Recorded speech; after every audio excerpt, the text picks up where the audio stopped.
जय हिंद dear student. Question है काइनेटिक थ्योरी ऑफ गैसेस में अपने पास relation between pressure P and average kinetic energy E per unit volume of a gas is. Option है 2E/3, P is equal to E/3, P is equal to 3E/2, P is equal to 3E।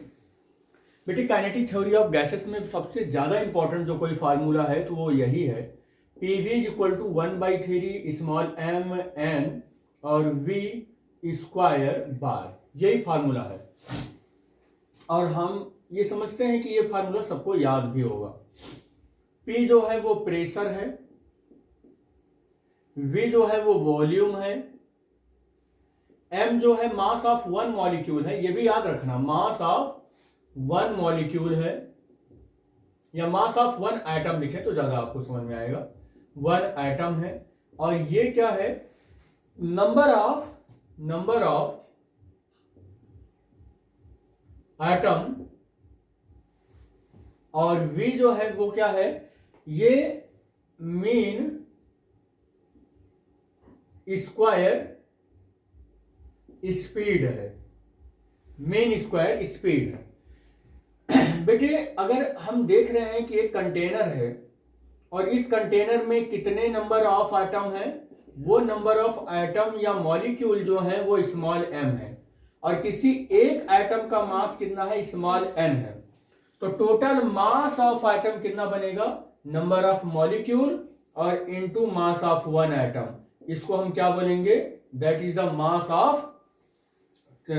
Of the system, और इसे represent करेंगे capital M से। इसका मतलब इस फार्मूले में हम PV is equal to 1/3 mn की जगह पर कैपिटल M पुट कर दें और V स्क्वायर बार कर सकते हैं। हम यहां पर देखें तो P इज इक्वल टू 1/3 और M बाई V और V स्क्वायर बार, और थोड़ा सा और यहां पर करें पर यूनिट वॉल्यूम पर देखें, pressure per unit volume, pressure per unit volume, per unit volume अगर हम देखें तो बेटा कितना हो जाएगा, V is equal to 1 put करने पर 1/3 और M और V स्क्वायर, कैपिटल M रहेगा बेटे ये, V स्क्वायर बार। आप यहां पर क्या करें, P इज इक्वल टू 1/3, 2 से ऊपर नीचे मल्टीप्लाई कर लें, और M कैपिटल M रहेगा ये, और V स्क्वायर बार 2/2 से ऊपर नीचे मल्टीप्लाई करना है। आगे क्या करेंगे, 2/3, और ये अपान वाला जो 2 है उसको इस तरीके से लिख लीजिए, और कैपिटल M स्क्वायर बार इसको इस तरीके से लिखना है। आप देख रहे हैं कि this is the formula of the kinetic energy पर यूनिट वॉल्यूम। तो हम ऐसे भी कह सकते हैं kinetic energy of the gas molecule पर यूनिट वॉल्यूम, क्योंकि ये सारी चीजें हम पर यूनिट वॉल्यूम पर ही कैलकुलेट कर रहे हैं। तो P इज इक्वल टू कितना हो जाएगा, 2/3, और ये काइनेटिक एनर्जी है, तो काइनेटिक एनर्जी को अगर हम कैपिटल E से रिप्रेजेंट करें तो 2/3 इंटू E आ जाएगा।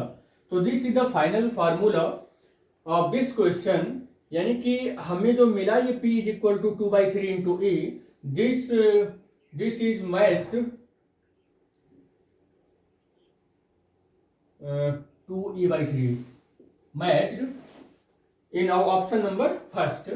ऑप्शन नंबर फर्स्ट में ये मैच कर रहा है 2E/3, तो इस क्वेश्चन का ये करेक्ट ऑप्शन हो जाएगा, जो कि CBSE PMT 1993 में पूछा गया है ये।